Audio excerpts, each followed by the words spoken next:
Hello dear students, आज हम करेंगे क्लास 12th की एक्सरसाइज 13.3 प्रोबेबिलिटी। देखिए 13.2 में आपने सीखा था इंडिपेंडेंट इवेंट्स कैसे निकालते हैं, और इससे पहले हमने देखा था कंडीशनल प्रोबेबिलिटी क्या होती है। तो आज हम करेंगे 13.3 में बेस थ्योरम पर बेस्ड कुछ क्वेश्चंस हमारे। तो सबसे पहले हम ये देख लेते हैं कि बेस थ्योरम होती क्या है आपकी। तो देखिए बेस थ्योरम पर जाने से पहले आपको ये पता होना चाहिए कि टोटल प्रोबेबिलिटी थ्योरम क्या होती है। तो टोटल प्रोबेबिलिटी थ्योरम आपकी होती है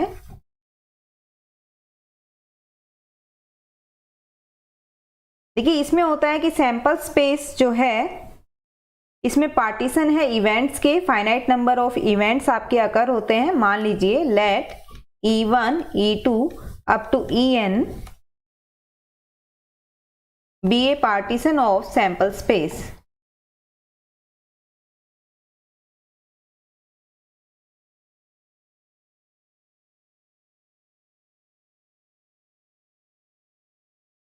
And each event has a non-zero probability.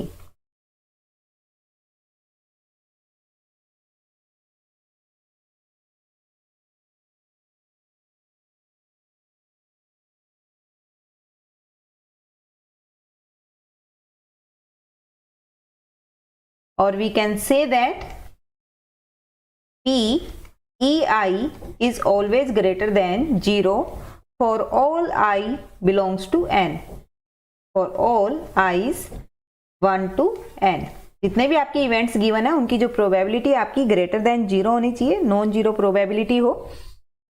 तब हम ए जो इवेंट है जो कि आपकी सैंपल स्पेस से जुड़ा हुआ है, तब हम प्रोबेबिलिटी ऑफ ए कैसे निकालेंगे। तो आप लिखेंगे if A has an any event associated with S then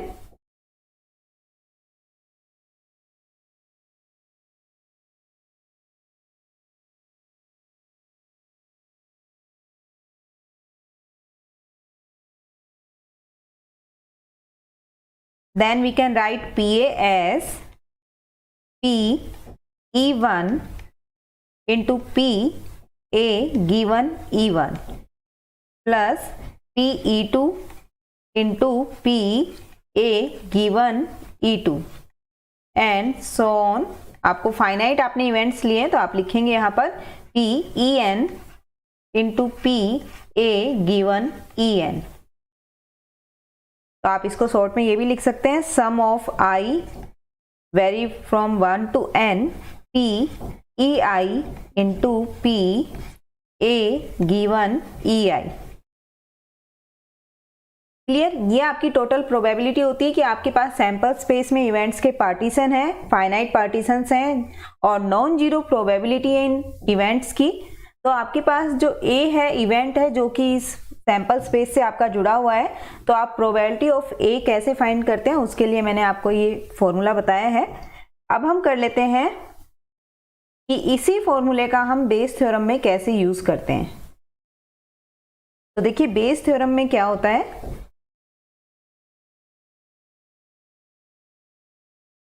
आपके पास इवेंट्स हैं, फाइनाइट इवेंट हैं आपके, be the n event forming a partition of sample space S. It means we can write here that is EI intersection EJ। अगर आप दो events का intersection लेते हैं तो वो ऑलवेज आपका फाई होना चाहिए, यानी कि इंटरसेक्शन जो है हमेशा एम्प्टी होना चाहिए आपका। और अगर हम यूनियन की बात करें तो यूनियन जो है आपका, अगर हम फाइनाइट इवेंट्स का यूनियन लेते हैं तो वापस से आपका कंप्लीट सैंपल स्पेस बन जाना चाहिए। तब आपके पास जो ए इवेंट है नॉन जीरो प्रोबेबिलिटी में आप उस पर कैसे बेस थ्योरम लगाते हैं, and A is any event of non zero probability then we can write P E I given A. या आप लिख सकते हैं यहाँ पर P E I into P A given EI। जो भी इवेंट आप निकालेंगे यहाँ पर क्वेश्चन के अकॉर्डिंग अपॉन में आप लिख सकते हैं PA। पी ए आपने टोटल प्रोबेबिलिटी से देखा था कि पी ए आपने क्या निकाला था टोटल प्रोबेबिलिटी से, sum of P E I P A given E I, I vary from 1 to n। ये आपकी बेस थ्योरम है। तो देखते हैं इसकी क्वेश्चंस हम कैसे करेंगे। इसमें आपसे बोला गया an urn contain 5 red and 5 black balls, a ball is drawn at random, its colour is noted and is returned to the urn. Moreover, 2 additional balls of the color drawn are put in the urn. Then a ball is drawn at random. What is the probability that the second ball is red? देखिए यहाँ पर आप ध्यान रखेंगे earn के अंदर आपको 5 red और 5 ब्लैक बॉल्स दी हुई है। सबसे पहले जो हमने फर्स्ट बॉल यहाँ से ड्रॉ की है अर्न के अंदर से, आपने उसको नोट किया और वापस से आपने उसको रख दिया, आपने उसके कलर को नोट किया और उसके बाद देखिए फर्स्ट ड्रॉ के बाद आपने 2 बॉल एडिशनल डाली है। अब जो 2 बॉल आपने एडिशनल डाली हैं वो आपकी रेड भी हो सकती हैं और ब्लैक भी।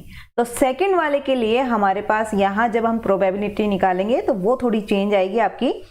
तो देखिए आप क्या लिखेंगे, सोल्यूशन है आपका क्वेश्चन नंबर 1 का, द अर्न कंटेन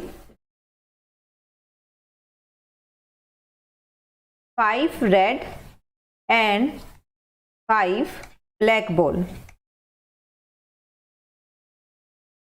आपने इसके बाद इन्होंने कहा a ball is drawn at random, its colour is noted and return to the urn. इसके बाद इन्होंने कलर इसका नोट किया और वापस से इसको अर्न में डाल दिया। अब हम मान लेते हैं let a red ball be drawn in the first attempt. अगर फर्स्ट अटेम्प्ट में आपके पास रेड बॉल आती है तो प्रोबेबिलिटी होगी आपकी रेड बॉल की, देखिए रेड बॉल है आपके पास 5 और टोटल बॉल्स हैं आपके पास 10, मींस प्रोबेबिलिटी इज 5/10 और we can say 1/2।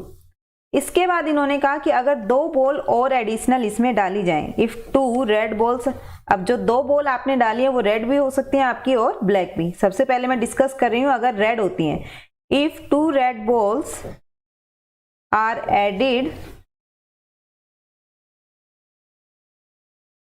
to the urn, then the urn contains 7 red and 5 black ball। तो देखिए अब आपके पास टोटल बॉल हो गई है 2 ऐड करने के बाद 12, और हमें जो है ये बताना है कि सेकंड जो बॉल है आपने जब आपने निकाली है तो वो कैसी आनी चाहिए, रेड। तो हमें रेड के लिए यहाँ देखना है, तो सेकंड बॉल रेड हो इसके लिए आप लिखेंगे यहाँ पर प्रोबेबिलिटी आपकी आती है, देखिए अब आपको मिलेगा यहाँ पर 7/12, टोटल बॉल आपकी 12 हो गई है यहाँ पर। ये था first case.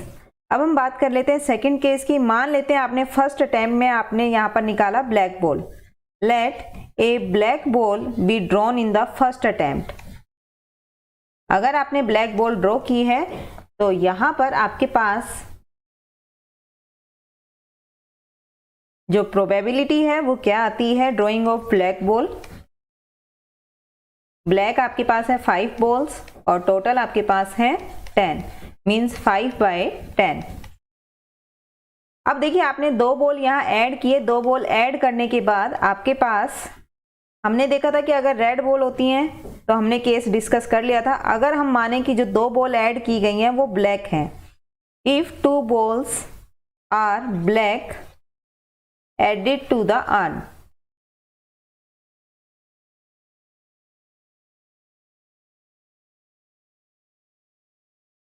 then urn contain 5 red and 7 black ball। देखिए अब आपके पास हमें निकालना था सेकंड बॉल रेड होनी चाहिए, तो रेड बॉल आपके पास आ रही है 5, लेकिन टोटल बॉल आपके पास है 12, मींस 5/12 इसकी प्रोबेबिलिटी बनती है। तो यहां से हम बता सकते हैं probability of drawing second ball 1/2 into 7/12 plus, देखिए फर्स्ट आपके पास रेड है, फिर आपने 2 ऐड की और वो मान लीजिए हमने रेड ही थी हमारे पास, तो 7/12 आई थी इसके लिए। अगर फर्स्ट बॉल आपकी ब्लैक आती है तो इसके लिए प्रोबेबिलिटी आपके पास आई है 1/2, और 2 बॉल जो आपने ऐड किए अगर वो ब्लैक होती हैं तो सेकंड प्रोबेबिलिटी आती है 5/12। इसको जब आप सॉल्व करते हैं आता है 7/24 plus 5/24 that is 12/24। So our probability of second ball is red that is 1/2। Next is A bag contains 4 red and 4 black ball. Another bag contains 2 red and 6 black ball. One of the two bag is selected at random and a ball is drawn from the bag which is found to be red. Find the probability that the ball is drawn from the first bag. सबसे पहले आप ये ध्यान रखेंगे कि आपके पास जो आपको प्रोबेबिलिटी फाइंड करनी है उस प्रोबेबिलिटी में आपसे क्या कहा गया है कि जो आपकी बॉल है वो फर्स्ट बैग से आई हो। इट मीन्स आपका जो इवेंट होगा वो आप मानेंगे बैग्स को। तो बैग आपके पास यहाँ 2 बैग दिए गए हैं, एक में आपके पास 4 रेड 4 ब्लैक हैं और दूसरे बैग जो है वो कंटेन करता है 2 रेड एंड 6 ब्लैक बॉल। तो सबसे पहले तो बैग को आपको इवेंट मानना है, तो आप यहाँ पर लिखेंगे, सोल्यूशन है क्वेश्चन नंबर 2 का, let E1 and E2 be the event of selecting bags। देखिए E1 और E2 2 बैग्स हैं आपके पास, तो यहां पर प्रोबेबिलिटी देखिए क्या हो जाएगी दोनों के लिए, probability of E1 2 he bag है तो E1 के लिए 1/2 and probability of E2 second के लिए भी प्रोबेबिलिटी आपकी 1/2 ही रहने वाली है। इसके बाद यहां पर आपसे बोला गया है one of the 2 bag is selected at random and A ball is drawn. एक बॉल को निकाला गया है फ्रॉम द बैग। ये हमें पता है कि बैग से निकाला गया, तो क्या तो वो E1 बैग होगा या फिर E2। और क्या पाया जाता है कि वो रेड आती है, ठीक है। अगर वो रेड आती है इट मीन्स आपको प्रोबेबिलिटी निकाल लेते हैं हम यहाँ पर रेड आने की, अगर वो फर्स्ट बैग से आई है, और रेड अगर वो सेकेंड बॉल बैग से आती है। तो आप लिखेंगे late A be the event of getting a red ball। आपको निकालना है यहाँ पर A आपका रेड बॉल फाइंड करना आपको when given E1 first bag से अगर हम निकालें, तो आपने यहाँ पर किया है, आपके पास फर्स्ट बैग में रेड बॉल हैं 4 और टोटल बॉल्स हैं फर्स्ट बैग में 4 + 4 that is 8 means probability is 1/2। इसके बाद हम चेक कर लेते हैं, अगर आपके पास रेड बॉल जो है वो गिवन है आपकी सेकंड बैग से, तो ये आपके पास आने वाला है रेड बॉल सेकंड बैग में है 2 और टोटल बॉल है वहां पर आपके पास 8। सेकंड बैग में टोटल बॉल्स हैं आपके पास 8 मीन्स यहां पर आपके पास प्रोबेबिलिटी आ जाती है 1/4।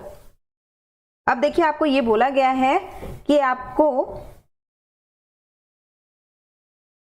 ये गिवन है कि बॉल रेड है, ये बताना है find the probability of that कि आपकी जो रेड बॉल आई है वो फर्स्ट बैग से हो। इट मीन्स आप यहां लिखेंगे the probability of drawing ball from the first bag given that it is red. देखिए आप कैसे लिखेंगे, इट मीन्स आपको यहाँ पे फाइंड करनी है प्रोबेबिलिटी E1, फर्स्ट बैग को आपने E1 माना था, आपको फर्स्ट बैग से ही बताना है और क्या गिवन है जब बॉल जो है वो आपकी क्या आए, रेड आए। तो यहाँ पर हम बेस थ्योरम का यूज कर लेते हैं, यूजिंग बेस थ्योरम। तो आप लिखेंगे P E1 given A equal to P E1 into P E1 given A given E1 upon PA। देखिए सबसे पहले हम PA निकाल लेते हैं यहाँ से। PA आपके पास है P E1 into P A given E1 plus में P E2 into P A given E2। तो देखिए आपके पास PA यहाँ पर क्या बन जाता है,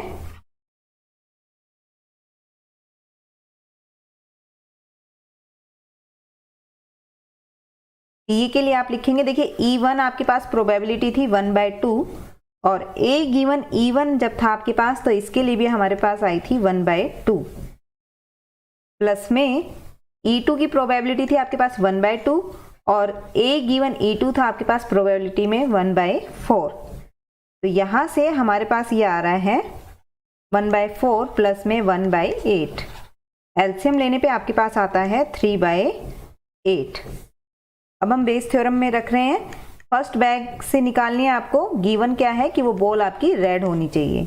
तो P E1 जो था आपका उसकी प्रोबेबिलिटी थी 1/2, A गिवन E1 था आपका 1/2, PA आपके पास आया 3/8। तो यहां से आपकी वैल्यू आती है ये 3। ये आपके पास आंसर आता है। नेक्स्ट में आपसे बोला गया है of the student in a college, it is known that 60% reside in hostel and 40% are day scholars. Previous year result report that 30% of the all student who reside in hostel attained A grade.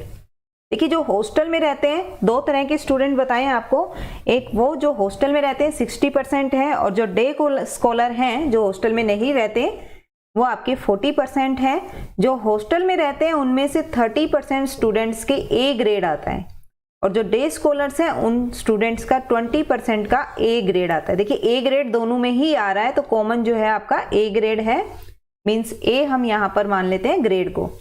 In their annual examination at the end of the year one student is chosen at random from the college and he has an A grade. एक student को choose किया गया है जिसके A grade है, ये आपका given है कि ए ग्रेड उसका होना चाहिए। अब प्रोबेबिलिटी निकालिए, what is the probability that a student the student is a hosteller, कि जो स्टूडेंट होस्टलर है उसका ए ग्रेड आया हो।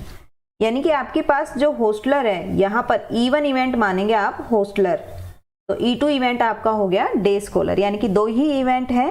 तो आप यहाँ पर देखेंगे,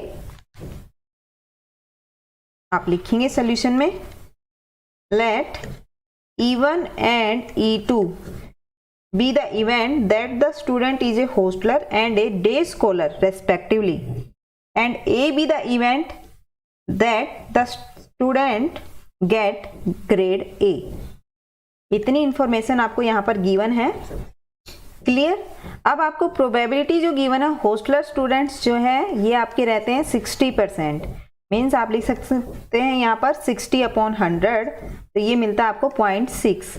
और डे स्कॉलर जो है आपके वो हैं आपके 40%, मीन्स 40/100, तो यहाँ पर आप लिख सकते हैं इसको 0.4। अब आपके पास है कि अगर जो स्टूडेंट है ए ग्रेड मिलता है कब, जब वो आपका हो होस्टलर। देखिए इसको हम क्या लिख सकते हैं यहाँ पर,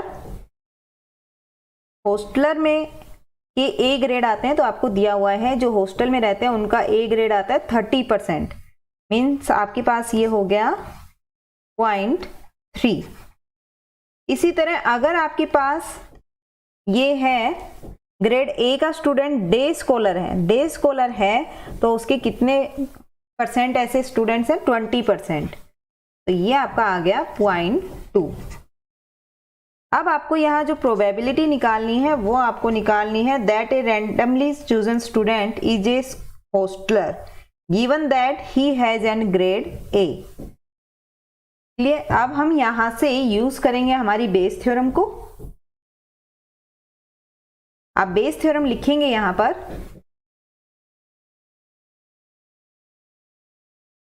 P E1 गिवन A, आपके पास ये होगा P E1 into P A given E1 upon PA। तो देखिए PA सबसे पहले आप टोटल प्रोबेबिलिटी से निकाल सकते हैं, आपको फॉर्मूला बताया था। दो इवेंट हैं आपके पास, दोनों की आपने प्रोबेबिलिटी निकाल ली है, आपको सिर्फ यहाँ पुट करना है और देखेंगे कि हमारा PA कितना बनता है। तो आपने देखा था E1 था 60% मीन्स 0.6, A गिवन E1 तो ये आपका था 0.3 प्लस E2 आपके पास था 0.4 और A गिवन E2 था आपका 0.2, तो यहाँ से हमारे पास ये बनता है 0.18 प्लस 0.8, आप लिखेंगे 0.26। क्लियर? अब हम फॉर्मूले में रख देते हैं P E1 given A। P E1 आपके पास था 0.6 और A गिवन E1 है 0.3 अपॉन में PA आपके पास है 0.26 मीन्स 0.18 अपॉन 0.26। तो यहाँ से आप लिख सकते हैं इसको 18/26, दैट इज 2 से आप कट करेंगे 9/13। ये आपका यहाँ पर आंसर आता है।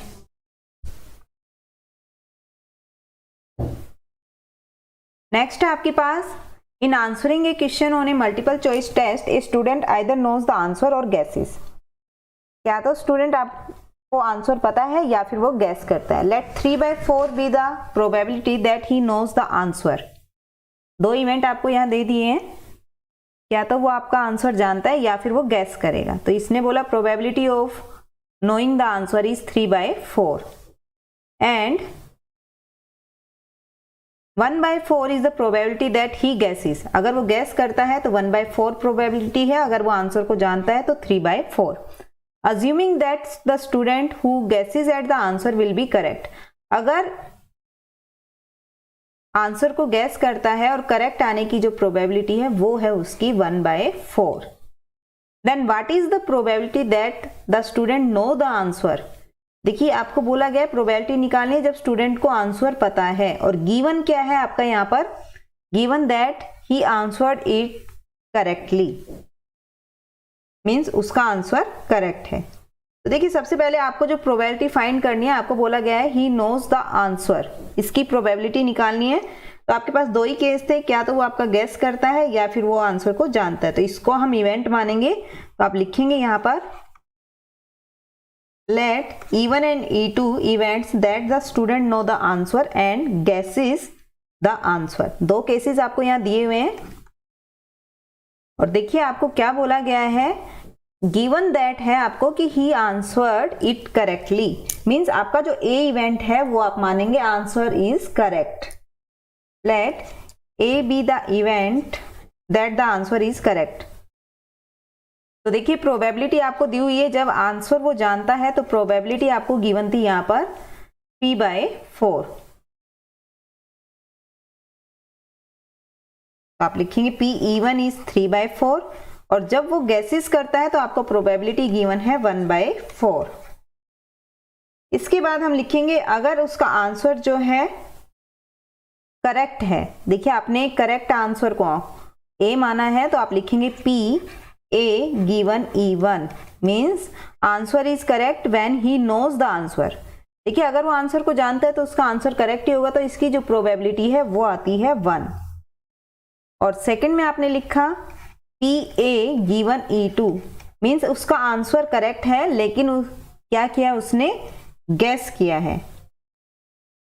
तो ये आपके पास probability of answer correct given that he guessed, इसका मतलब ये होता है आपका, तो इसकी प्रोबेबिलिटी हमें गिवन है 1/4।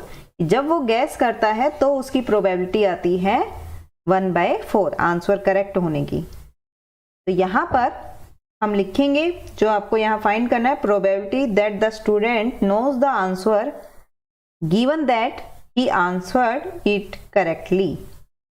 देखिए यहाँ पर हम यूज करेंगे हमारी बेस थ्योरम। तो बेस थ्योरम के अकॉर्डिंग आपको जो पूछा गया है आप लिखेंगे P(E1) गिवन A। तो P(E1) into PA given E1 upon PA।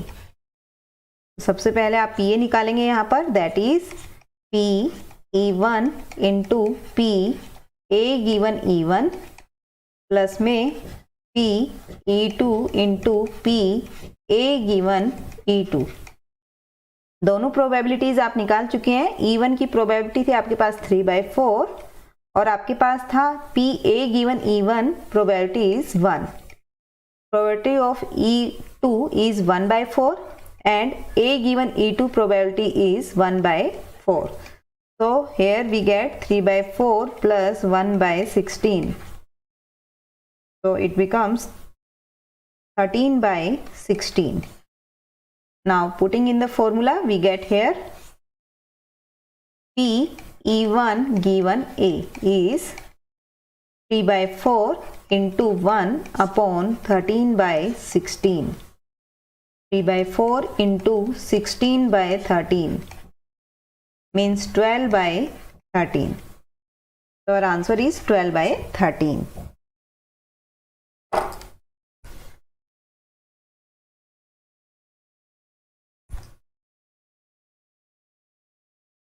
Next is laboratory blood test is 99% effective in detecting a certain disease when it is in fact present। अगर डिसीज है तो उसको डिटेक्ट करने में जो ब्लड टेस्ट है laboratory का वो 99% इफेक्टिव है। ये ध्यान दीजिएगा, अगर डिसीज है तो 99% इफेक्टिव है, ये टेस्ट डिटेक्ट कर लेता है 99%। इसके बाद आपसे बोला गया however the test also yield a false positive result. देखिए वो फॉल्स भी दिखा सकता है, रिजल्ट को पॉजिटिव भी दिखा सकता है। कितने टाइम? 0.5%। एक हेल्थी पर्सन जिसको कोई डिसीज नहीं है उसको भी 0.5% जो है वो पॉजिटिव दिखा देते हैं, यानी कि गलत रिजल्ट आ जाता है उसके ब्लड टेस्ट का। Then with probability 0.005 healthy person is tested. अगर किसी स्वस्थ आदमी ने टेस्ट करवाया है तो उसकी जो प्रोबेबिलिटी है 0.005% है। The test will means healthy person जो है उसको डिसीज है तो उसकी प्रोबेबिलिटी कितनी दिखा दी है? 0.005। If 0.1% of the population actually has the disease.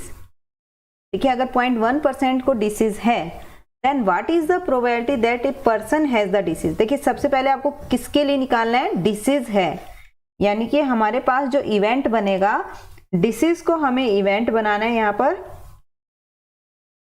कि आपके पास क्या तो डिसीज है या नहीं है। दो ही तरह की बात की गई है इसमें, और गिवन क्या है कि टेस्ट जो है वो कैसा आए? पॉजिटिव। तो दोनों ही केस में अगर आप पर्सन को डिसीज है तो भी पॉजिटिव रिजल्ट की बात की गई है, और डिसीज नहीं है तो भी पॉजिटिव रिजल्ट की बात की गई है। तो देखिए जो कॉमन आ रहा है सैंपल स्पेस में वो है पॉजिटिव, कि रिजल्ट आपका पॉजिटिव आता है। तो डिसीज को हम मानेंगे यहाँ पर E1। तो आप लिखेंगे let E1 and E2 be the events that a person has a disease and a person has no disease। Means आपके पास जो इवेंट्स है ये एक दूसरे के कॉम्प्लीमेंट्री है, क्योंकि एक में आपने बोला डिसीज है और दूसरे में हम बोल रहे हैं डिसीज नहीं है, तो दोनों इवेंट जो है एक दूसरे के कॉम्प्लीमेंट्री आप लिख सकते हैं। Since E1 and E2 are complementary to each other,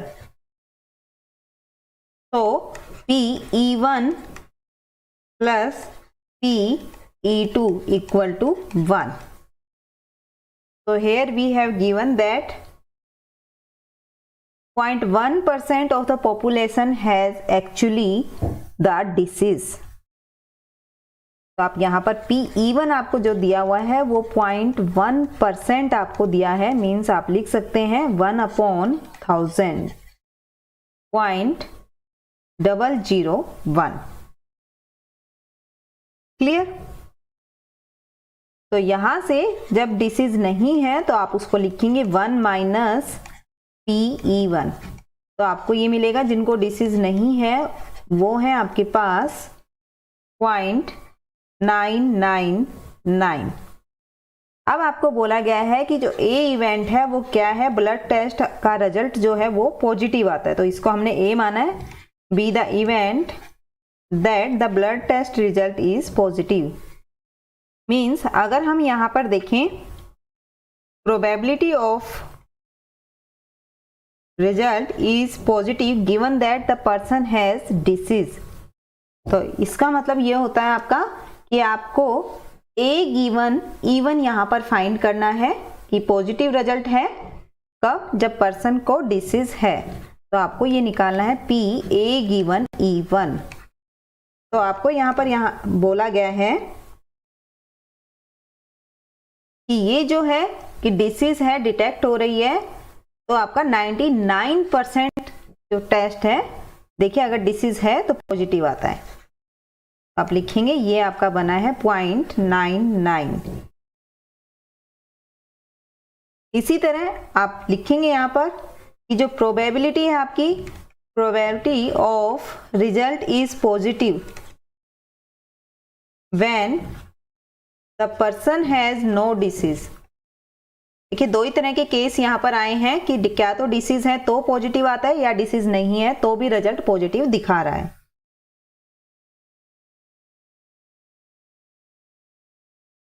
तो जब डिसीज नहीं है तो आपने इसको माना था E2, तो इट मीन्स आपको प्रोबेबिलिटी निकालनी है A given E2।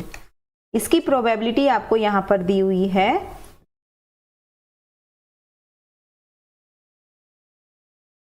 0.5%।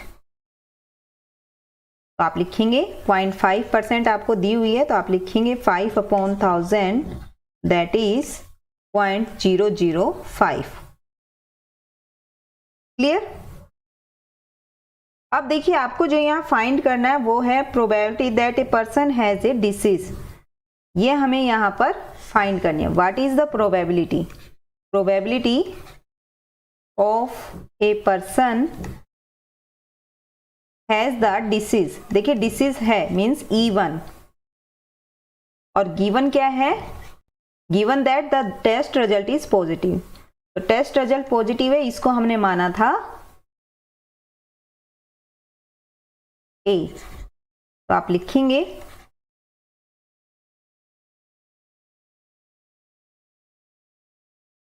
P E1 given A। Bayes theorem आपने अप्लाई किए यहां पर।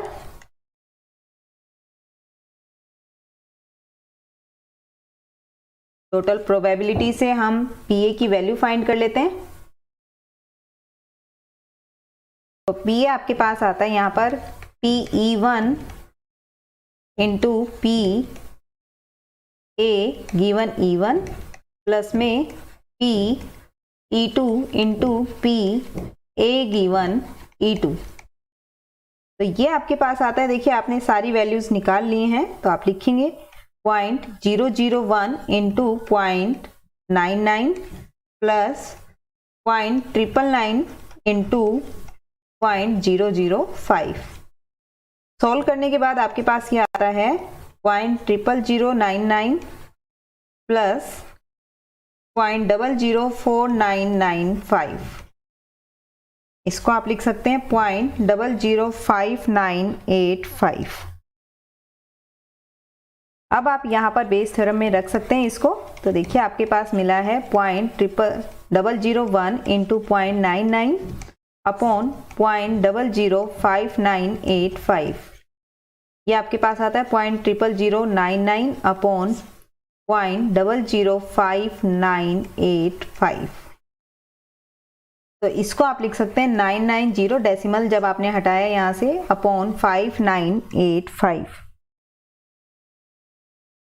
यहाँ पर जब आप कैंसिल करते हैं तो ये आपके पास बनने वाला है। आप चाहें तो इसको ऐसा भी छोड़ सकते हैं और अदरवाइज जब आप इसको कैंसिल करेंगे तो ये बनेगा आपका 110 अपॉन 665।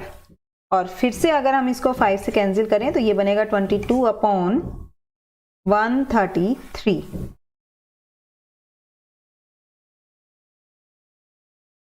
ये पहले हमने इसको 9 से कैंसिल किया और फिर हमने इसको कैंसिल किया है 5 से। 6 क्वेश्चन में आपसे बोला गया है there are 3 coins, one is two headed, another is biased coin and that come up head 75% of the time and third is unbiased coin means जिसकी probability जो है आपकी हाफ हाफ रहती है। One of the 3 coin is chosen at random and tossed, it shows head। देखिए ये क्या दिखाता है? आपका head show करता है। It means ये जो इवेंट है ये आपको गिवन है, तो इसको हम मानेंगे A। और आपको फाइंड क्या करना है? What is the probability that it was a two headed coin. 3 coin की बात की गई है, तो तीनों जो कॉइन है उनको हम मान लेंगे इवेंट E1 E2 E3। तो यहाँ से सबसे पहले जो हम मान रहे हैं वो है आपका E1 E2 E3 be the respective events that of choosing a two headed coin, a biased coin and a unbiased coin. A जो इवेंट आपने माना है कि जब आपको जो इवेंट है कॉइन है ये क्या शो कर रहा है? हेड को। तो आप लिखेंगे let A be the event that shows the coin head. तो यहां पर अगर हम इवेंट E1 E2 E3 की प्रोबेबिलिटी देखें तो देखिए 3 कॉइन है। फर्स्ट वाले के आने की प्रोबेबिलिटी 1/3, सेकेंड वाले की आने की प्रोबेबिलिटी 1/3 और थर्ड वाले इवेंट की भी प्रोबेबिलिटी हो गई आपकी 1/3। क्लियर। अब आपको यहाँ पर बोला गया है कि अगर हम यहाँ पे फाइंड करें probability of showing head given that it is a two headed coin. Means आपको यहाँ क्या फाइंड करना है, आप निकालेंगे probability of A given E1। तो ये आपको यहाँ पर गिवन है। देखिए अगर हेड आने की हमें प्रोबेबिलिटी चाहिए कब, जब आपके पास जो कॉइन है वो दोनों तरफ से हेड हो। तो ऑब्वियस है जब दोनों तरफ से हेड है तो जब आप टॉस करेंगे तो आपका हेड ही आने वाला है, तो प्रोबेबिलिटी हो गई 1। इसी तरह हम प्रोबेबिलिटी निकाल लेते हैं of showing head.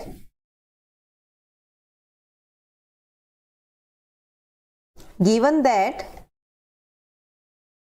It is a biased coin.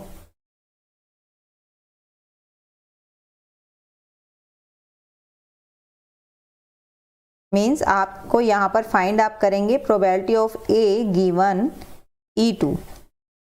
देखिए ये आने वाला है 0.75, आपको 75% बोला हुआ है, मीन्स आप 0.75 लिख सकते हैं, या फिर आप इसको ये भी लिख सकते हैं 75/100। 25 से आप कैंसिल करेंगे तो 3/4 भी आप इसको लिख सकते हैं। इसी तरह हम प्रोबेबिलिटी निकाल लेते हैं हमारे हेड आने की when given the coin is biased. Unbiased coin आपके पास है जो कि आपने E3 माना था, तो इट मीन्स आप यहाँ पर प्रोबेबिलिटी निकाल रहे हैं ए गिवन E3। तो ये आपकी जो प्रोबेबिलिटी आती है ये हाफ होगी आपकी, क्योंकि अनबाइस्ड कॉइन आपको बोला गया था। अब आपको यहाँ पर निकालना है the probability of the event that it was the two-headed coin, given that it shows head। ये आपको बोला गया है क्वेश्चन में, तो आप लिखेंगे यहाँ पर। इसका मतलब ये हुआ कि आपको जो फाइंड करना वो है E1, probability of E1 given A। तो आप यहाँ पर बेस थ्योरम का यूज करेंगे, यूजिंग बेस थ्योरम। तो आप यहाँ लिखेंगे P E1 given A is P E1 into P A given E1 upon P A। तो देखिए टोटल प्रोबेबिलिटी से ये आप फॉर्मूला लिख सकते हैं P E1 into P A given E1 plus P E2 P A given E2 plus P E3 into P A given E3। ये सभी प्रोबेबिलिटीज आप फाइंड कर चुके हैं, तो आप लिखेंगे 1/3 into 1 plus 1/3 into 3/4 plus 1/3 into 1/2। Solve करने पे आप लिखेंगे 1/3 प्लस 1/4 प्लस 1/6।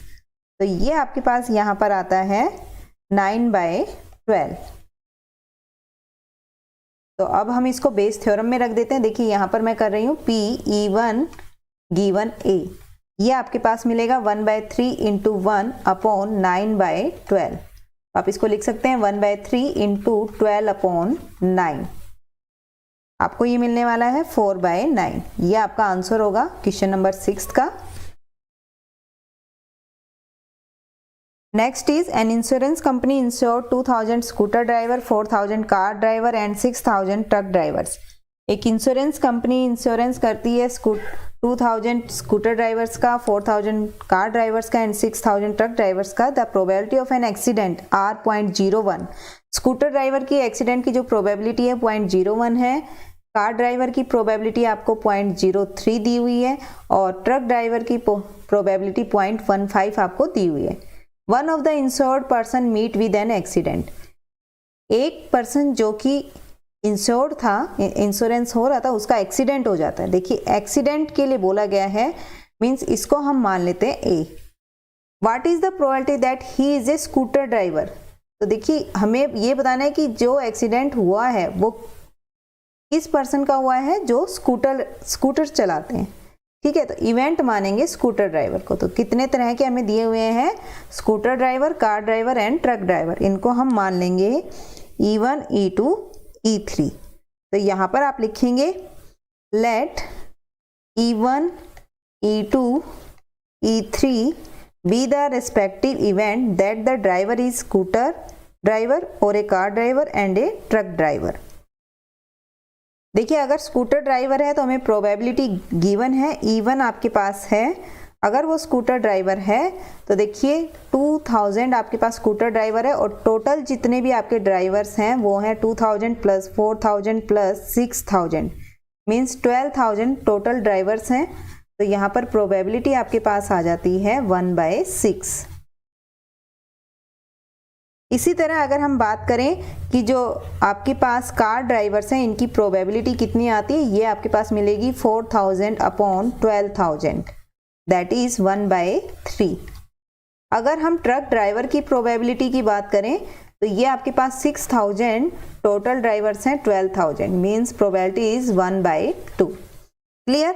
अब हम मान लेते हैं ए इवेंट। जो ए इवेंट है आपका person meet with an accident. Let A be the event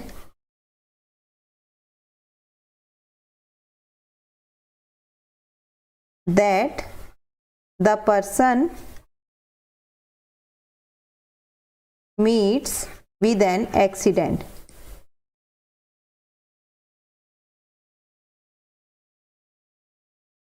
तो यहाँ पर आप लिखेंगे, आप फाइंड करेंगे probability of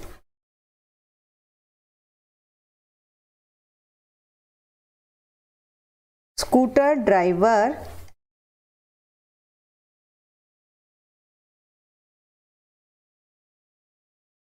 met with an accident।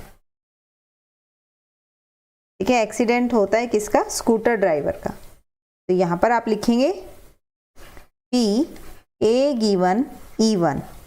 तो ये आपके पास दिए हुए हैं 0.01 मीन्स आपके पास ये आ जाता है 1/100। इसी तरह हम निकाल लेते हैं सेम वे में probability of accident of car driver met with an accident। तो यहां से आपको निकालना है P A गिवन E2। तो इसकी प्रोबेबिलिटी हमें दी हुई है 0.03 मीन्स 3/100। नेक्स्ट आप निकाल लेंगे probability of truck driver met with an accident।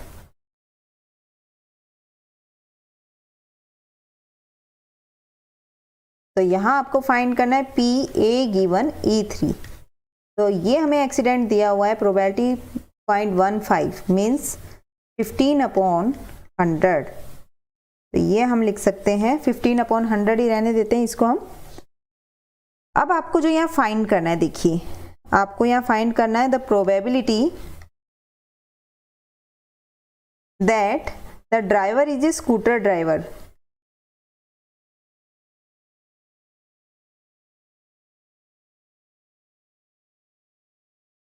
Given that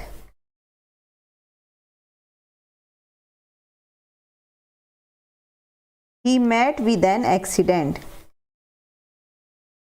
So by using Bayes theorem, P E1 given A equal to P E1 into P A given E1 upon PA।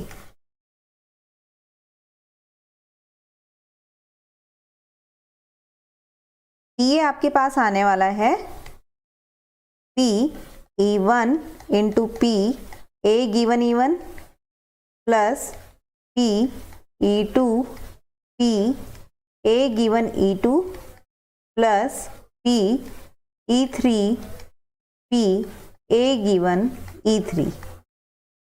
तो आप ये लिख सकते हैं यहाँ पर 1/6 into 1/100 plus 1/3 into 3/100 plus 1/2 into 15/100।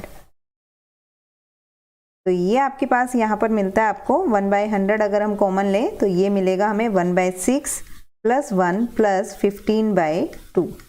तो आप ये लिख सकते हैं यहाँ पर 104/12 into 100। तो देखिए PE1 गिवन A, ये आपके पास क्या आने वाला है, आप लिखेंगे इसको 1/6 इंटू 1/100 अपॉन 104 अपॉन 12 इंटू 100। तो आप लिखेंगे 1/600 इंटू 1200 अपॉन 104, मीन्स आपके पास ये बनेगा 2/104, दैट इज 1/52। नेक्स्ट है, a factory has two machine A and B. Past record shows that machine A produced 60% of the item of output and machine B produced 40% of the item. Further,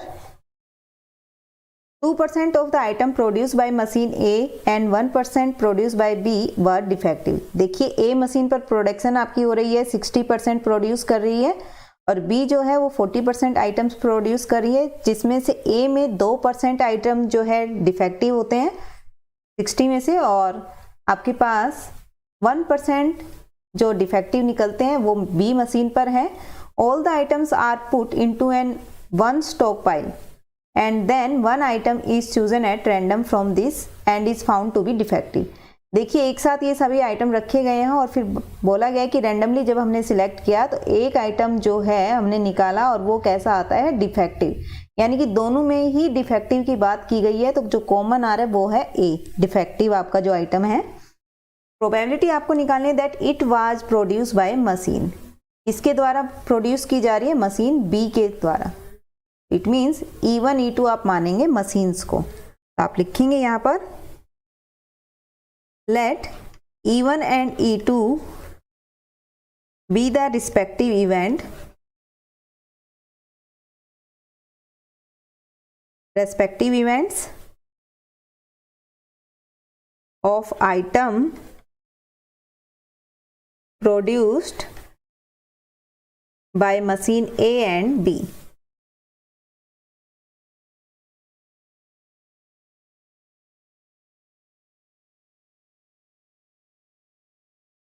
and let, देखिए A जो हम event मानते थे, अब यहाँ पर हमने ए और बी मशीन दी हुई है, तो जो हमारा कॉमन इवेंट आता था डिफेक्टिव का उसको हम मान लेंगे एक्स।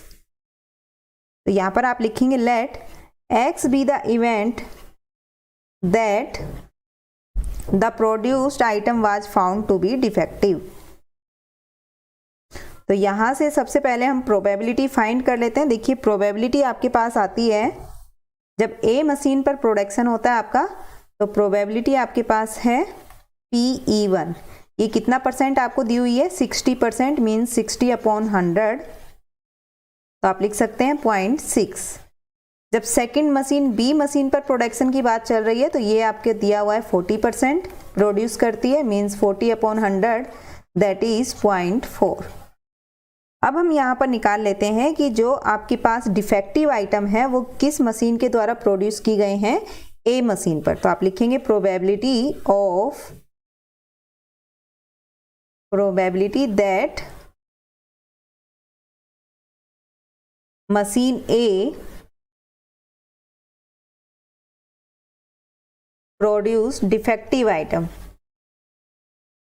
तो आप लिखेंगे इसको कितना परसेंट आपका डिफेक्टिव होता है जब आपका ए मशीन पर है, दैट इज 2%। तो आप लिखेंगे 2% इक्वल टू 2/100, 0.02 हम इसको लिख सकते हैं। अब हम निकाल रहे हैं probability that machine B produce defective item. अगर B machine defective item produce करती है आपकी, तो ये हमारे पास प्रोबेबिलिटी गिवन है 1%।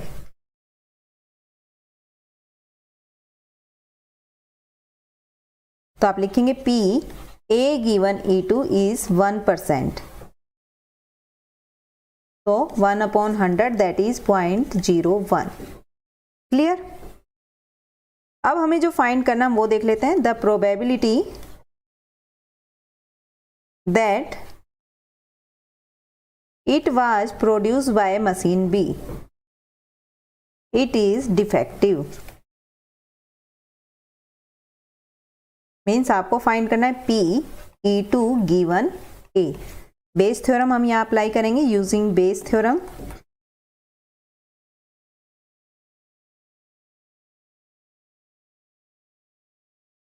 आप लिखेंगे इसको P E2 given A equal to P E2 into P A given E2 upon PA। लिख सकते हैं हम इसको ऐसा। तो देखिए क्या आएगा हमारे पास, ये PA अगर हम निकालें, दो मशीन आपको दी हुई P E1 and E2, defective item produce कर रही है दोनों मशीनों पर। तो यहाँ पर आपने प्रोबेबिलिटी देखी थी, ये थी आपके पास 0.6 इंटू 0.02 प्लस 0.4 इंटू 0.01। ये आपके पास आया था 0.12 प्लस में 0.012 प्लस में 0.004। ये आपको मिलेगा यहाँ से 0.016। लिख सकते हैं हम इसको ऐसा। अब हम फॉर्मूले में पुट कर देते हैं। तो देखिए P E2 गिवन A, ये आपके पास क्या, आप लिखेंगे इसको 0.4 इंटू 0.01 अपॉन 0.016। तो ये हमारे पास आता है 4 अपॉन 16 मीन्स 1/4। ये आपके पास यहाँ आंसर बनता है।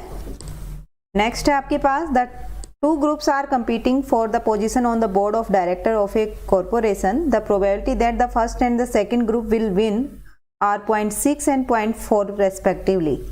Further, if the first group win, the probability of introducing a new product is 0.7. And if the second group is win, then the probability of producing the new product is 0.3. Find the probability that the new product is introduced by the second group. देखिए second group के द्वारा बनाया गया हो, ये हमें बताना है। दोनों ही नए प्रोडक्ट बनाती है तो इसको तो हम मानेंगे A, और जो ग्रुप्स दिए हुए हैं उसको हम मानेंगे अपने इवेंट्स। तो आप लिखेंगे यहाँ पर let E1 and E2 be the respective event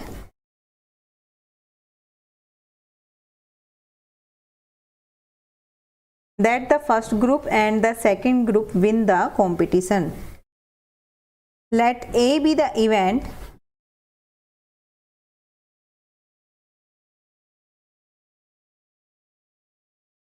of introducing a new product।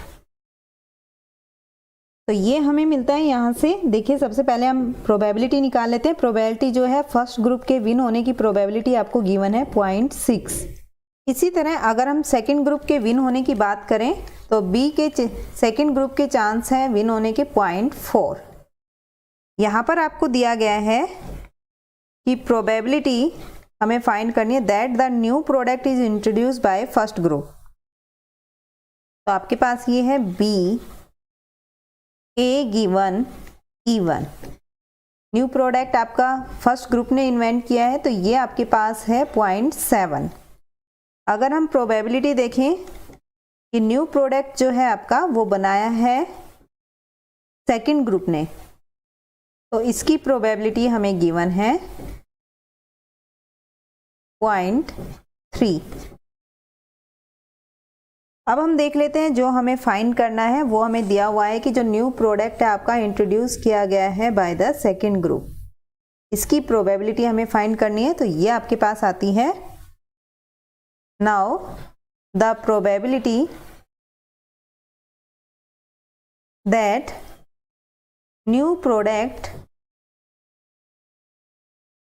Introduced by the first group, second group. तो आप लिखेंगे यहाँ पर बेस थ्योरम की हेल्प से सेकंड ग्रुप आपको दिया हुआ है E2 given A। PE2 into PA given E2 upon PA। Here PA is PE1 into PA given E1 plus PE2 PA given E2। तो ये हम निकाल सकते हैं यहाँ से।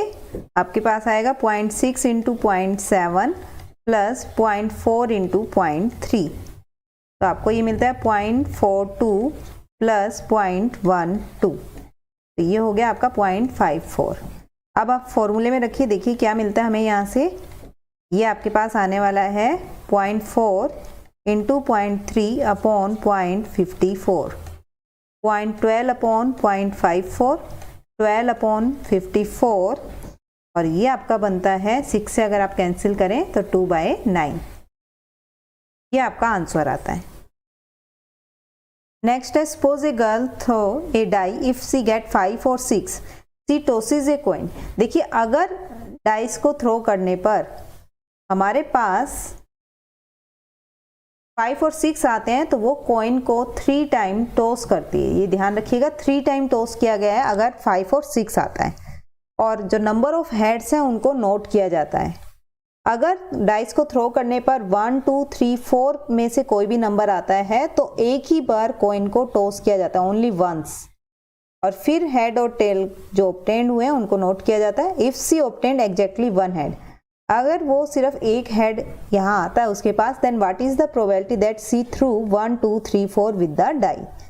तो हमें 1 2 3 4 नंबर आते हैं डाइस पे, इससे प्रोबेबिलिटी फाइंड करना है, यानी कि ये हमारा इवेंट बनेगा। दो तरह के इवेंट है, एक तो आपके पास जब डाइस पर 1 2 3 4 आए, और दूसरा इवेंट जब 5 और 6 आए। तो देखिए कैसे लिखेंगे इसको हम। आप लिखेंगे इसका solution, let E1 be the event that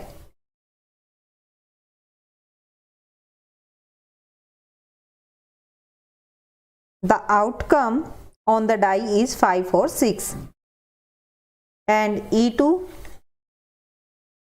be the event that the outcome on the dice is 1 2 3 4, and let A be the event getting exactly 1 head। देखिए यहाँ से अगर हम यहाँ पर फाइंड करें A given E1 means head आने की प्रोबेबिलिटी हमें निकालनी है जब आपके पास 5 और 6 आता है। तो 5 और 6 आता है तो देखिए हमने कितनी बार टॉस किया था। अगर 5 6 आता है तो आपने 3 टाइम टॉस किया हुआ है। 3 टाइम टॉस किया है तो हेड कितने टाइम पर आपके पास आ रहा है, यहाँ पर एग्जैक्टली 1 हेड कितनी बार आ रहा है। देखिए आपके पास मैं सैंपल स्पेस बना के दिखा देती हूँ। अगर 3 कॉइन आप यहाँ टॉस करते हैं तो टोटल यहाँ पर आपके पास 8 केसेस बनते हैं।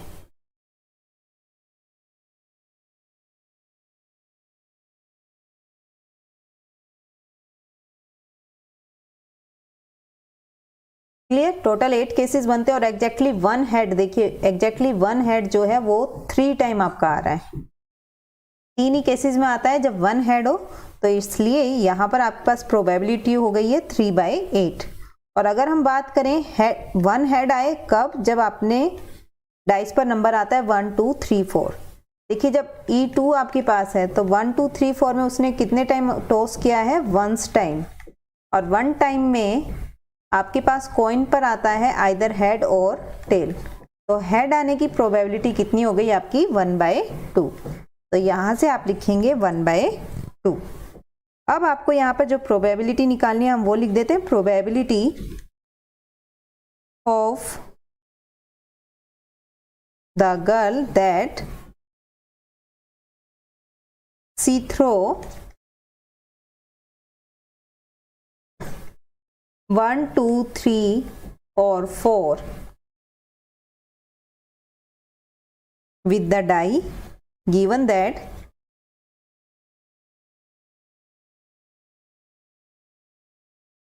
it is exactly 1 head। देखिए अगर केवल एक ही हेड आता है तो आप क्या लिखेंगे, यहाँ पर आपको निकालना है P E2 given A। Clear, तो आप बेस थ्योरम का यूज करेंगे, यूजिंग बेस थ्योरम।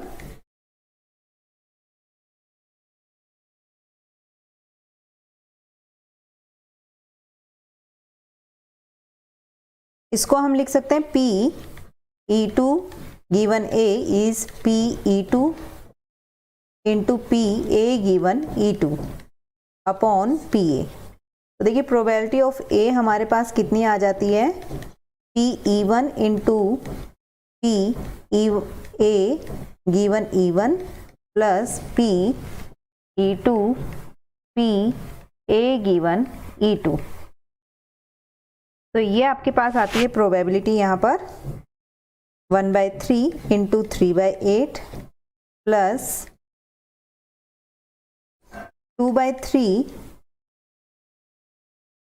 इंटू 1/2। देखिए क्योंकि आपके पास प्रोबेबिलिटी, देखिए अगर हम E1 की प्रोबेबिलिटी की बात करें तो 5 और 6 आपके पास था, मीन्स 2 ही नंबर आपको बोले गए हैं और डाइस पे नंबर होते हैं 6, तो ये आया 1/3। ये हमारा रह गया था तो आप यहाँ पर नोट कर लेंगे, इसको आगे लिखेंगे।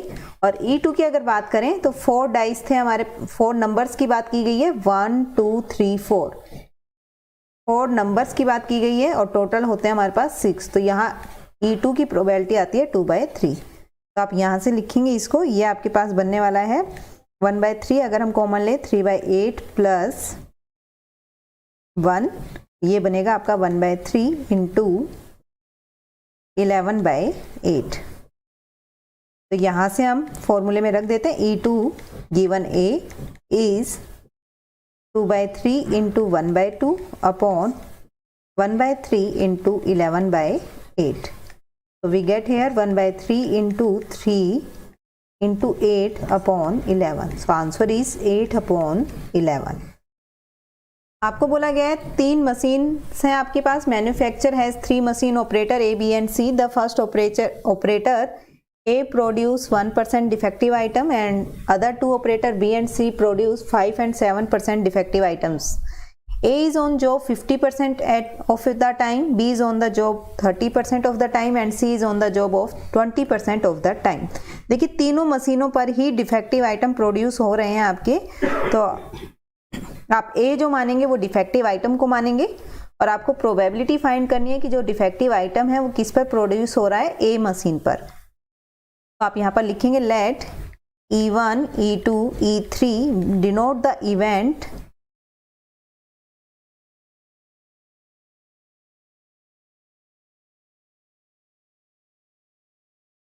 of time consumed by A, B and C operators। तो देखिए जब A ऑपरेटर टाइम कंज्यूम करता है तो ये है आपका 50%, मीन्स आप लिख सकते हैं 50/100 दैट इज 0.5। अगर B ऑपरेटर की हम बात करें तो ये कंज्यूम करता है 30%, जो कि आएगा आपका 0.3। C ऑपरेटर की बात करें तो ये आपका कंज्यूम करता है 20%, तो ये आने वाला है 0.2। इसी तरह अब आपको यहाँ दिया हुआ है कि डिफेक्टिव आइटम प्रोड्यूस होता है, तो ये हम मान लेते हैं let X denote the event of getting defective item.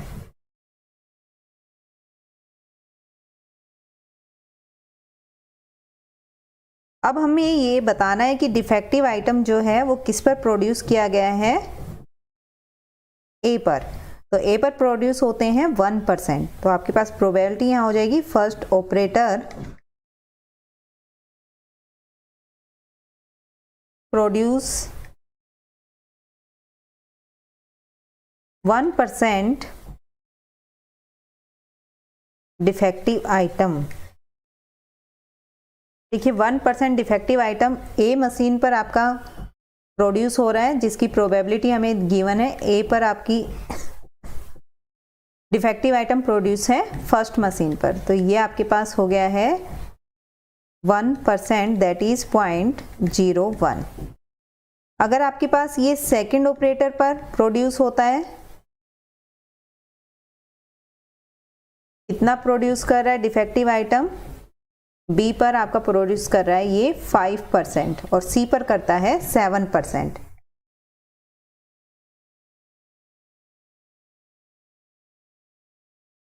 तो आप लिखेंगे P A given E2 that is 5% means 0.05।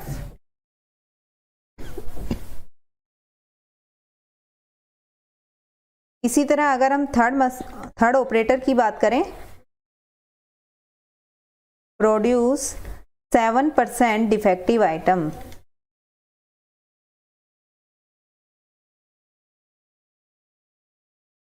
तो आप लिख सकते हैं P ए गिवन E3, तो ये कितना परसेंट डिफेक्टिव हो रहा है आपका 7%, आप लिख सकते हैं 0.07। क्लियर। अब आपके पास तीनों प्रोबेबिलिटी भी हैं और कंडीशनल प्रोबेबिलिटी आपने निकाल लिया। आप देखेंगे यहाँ पर आपको जो पूछा गया है, probability that A defective item was produced by A। ए ने डिफेक्टिव आइटम प्रोड्यूस किया है, तो probability of E1 given A। Base theorem आप यूज करेंगे। यूजिंग बेस थ्योरम आप लिख सकते हैं इसको, P E1 given A is P E1 into P A given E1 upon PA। देखिए PA निकालने का फॉर्मूला क्या होता है आपका, P E1 into P A given E1 plus P E2 P A given E2 plus P E3 P A given E3। तो यहाँ से हम सारी वैल्यूज रख देते हैं जो जो हमने फाइंड की है।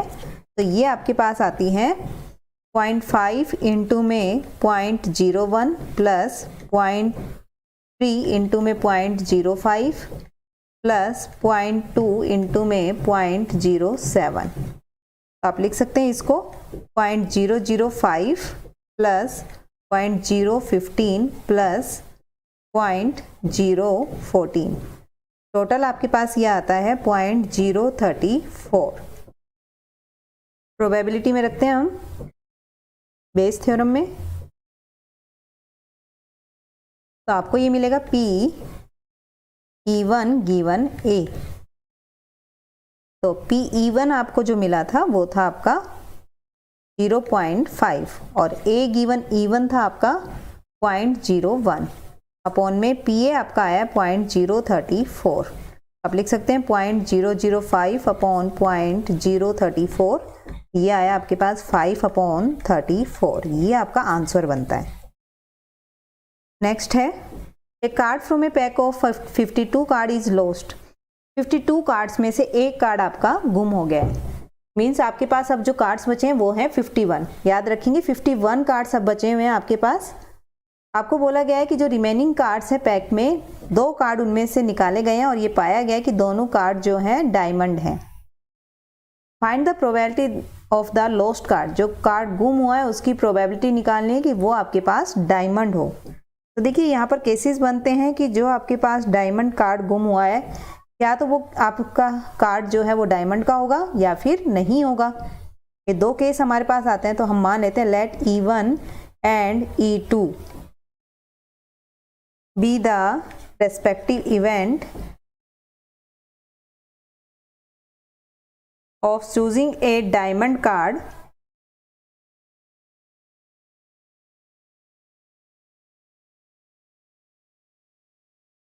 and a card is not diamond।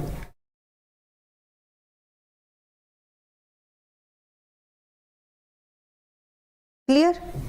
Means आपके पास जो डायमंड के कार्ड होते हैं वो कितने होते हैं 13। तो प्रोबेबिलिटी ऑफ E1 आपके पास होगी 13/52। तो आप लिख सकते हैं 1/4। और अगर हम नहीं की निकालें तो देखिए 13 माइनस कर देंगे तो टोटल आपके पास कार्ड बचेंगे यहाँ पर 39। तो ये आता है 39/52, दैट इज 3/4। क्लियर। अब आपके पास क्या बोला गया है यहाँ पर कि लॉस्ट कार्ड आपको निकालना है। तो आप ए किसको मानेंगे, लॉस्ट कार्ड को। Let A be the lost card. तो सबसे पहले हम यहां देख लेते हैं, when 1 diamond card is lost,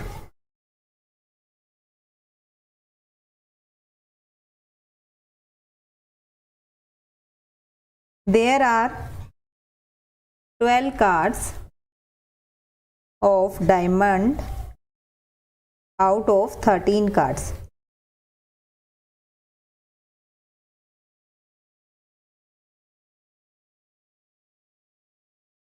out of 51 cards.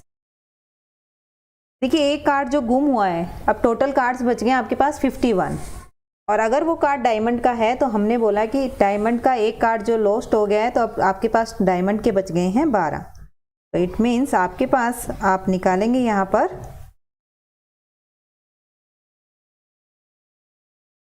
आप लिखेंगे इसको 2 cards can be drawn out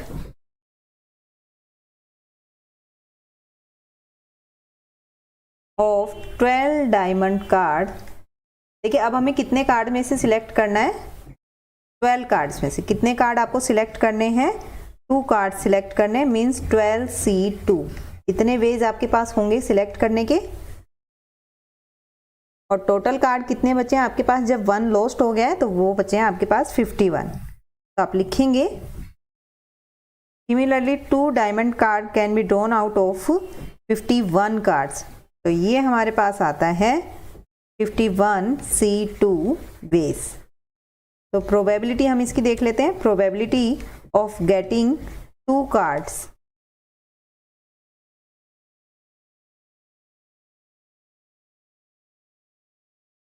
When 1 diamond card is lost, तो ये आपको यहाँ पे फाइंड करना है, that is P A given E1।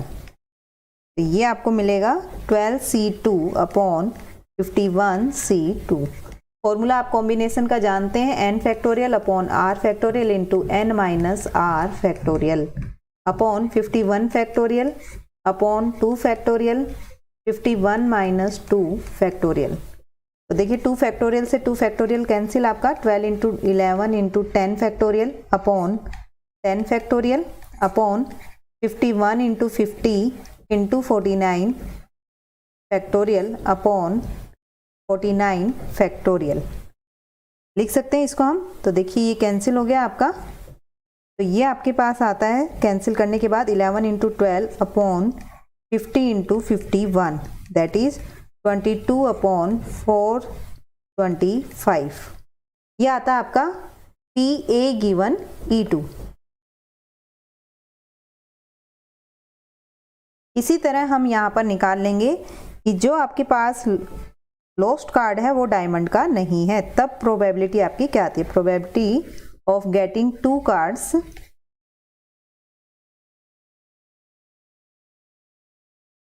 When 1 card is lost which is not diamond।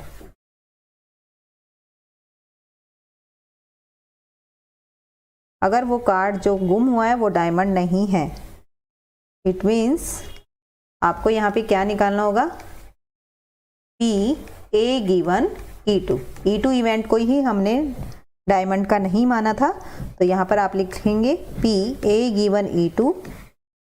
तो आप सिलेक्ट करेंगे। देखिए जब कार्ड डायमंड का नहीं है तो डायमंड के 13 कार्ड बच गए, जिनमें से 2 सिलेक्ट करने हैं, लेकिन एक तो आपका कार्ड गुम हो ही रखा है, इसलिए आप 51 टोटल जो 51 कार्ड्स हैं उनमें से 2 सिलेक्ट करेंगे। फॉर्मूला ओपन करेंगे आप यहाँ से, 13 minus 2 that is 11 factorial upon 51 factorial upon 2 factorial into में 49 फैक्टोरियल। आप लिखेंगे यहाँ पे 13 इंटू में 12 अपॉन में 51 इंटू में 50। कैंसिल आउट करने के बाद आपके पास ये बचता है 26 अपॉन 425।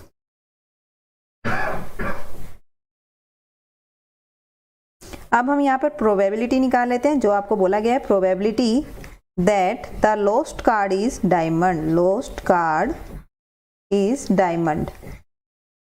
तो देखिए डायमंड हमने किस इवेंट को माना है, E1 इवेंट को माना है। इट मीन्स आप लिखेंगे E1 गिवन A, ये आपको फाइंड करना है। आप यूज करेंगे बेस थ्योरम का, यूजिंग बेस थ्योरम आप लिखेंगे इसको P E1 given A equal to P E1 into P A given E1 upon में PA। तो देखिए PA कितना आता है आपके पास, P E1 into P A given E1 plus में P E2 P A given E2। तो आप लिखेंगे इसको, ये आपके पास बना था E1 आपके पास आया था 1/4, ए गिवन E1 आपको मिला था यहाँ से 22/425, प्लस में E2 इवेंट आपके पास आया था 3/4 और ए गिवन E2 आया है 26/425। सोल्व करेंगे इसको हम। PA आपके पास मिलने वाला है 1/425, अगर हम कॉमन ले लें तो ये बनेगा आपका 22/4 प्लस में 26 × 3/4। तो यहाँ से हमें मिलता है ये 25/425। क्लियर। अब हम इसको फॉर्मूले में रख देते हैं। आपको जो निकालना था टोस्ट कार्ड डायमंड का हो, तो यहाँ से आपके पास आ जाता है PE1 आपके पास था 1/4 और ये था आपके पास 22/625 अपॉन 25/425। तो ये हमें मिलता है 25/4 × 25। आप लिख सकते हैं 11/2 × 25। देखिए 2 से आपने कैंसिल किया तो ये आता है 11/50। ये आंसर आपके पास आता है। Clear. Next is probability that A speak truth is 4/5, a coin is tossed. देखिए जो ए की प्रोबेबिलिटी है सच बोलने की वो है आपकी 4/5। आपको दिया हुआ है ए कॉइन को टॉस किया गया और ये रिपोर्ट किया गया कि हेड अपीयर होता है, तो आपको ये बताना है कि actually there was a head. तो आप लिखेंगे यहाँ पर, देखिए जो इवेंट है वो आप मानेंगे यहाँ पर कि आपका E1 और E2 जो है, E1 है जब वो ट्रूथ बोलता है, यानी कि E1 event is when it tells truth,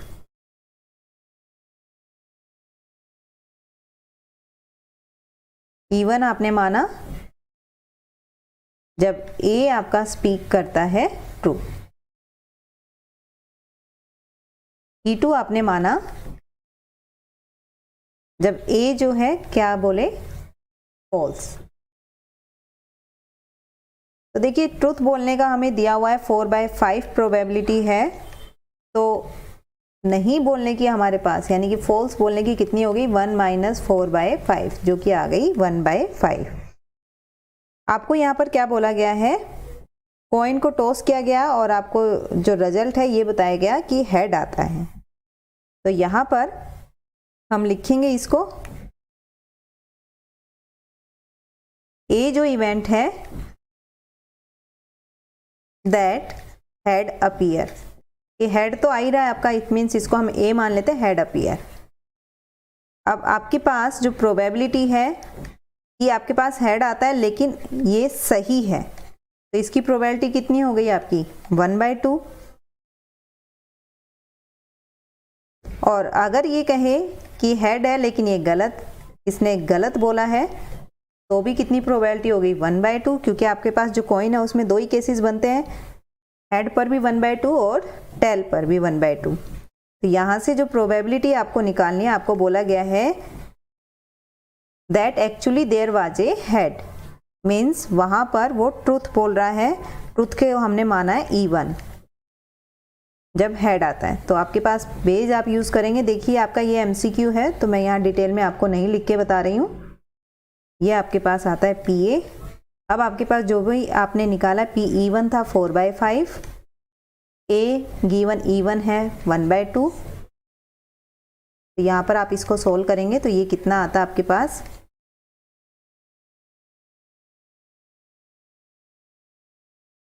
4/10 upon 5/10, means आपका जो आंसर आता है वो आता है 4/5।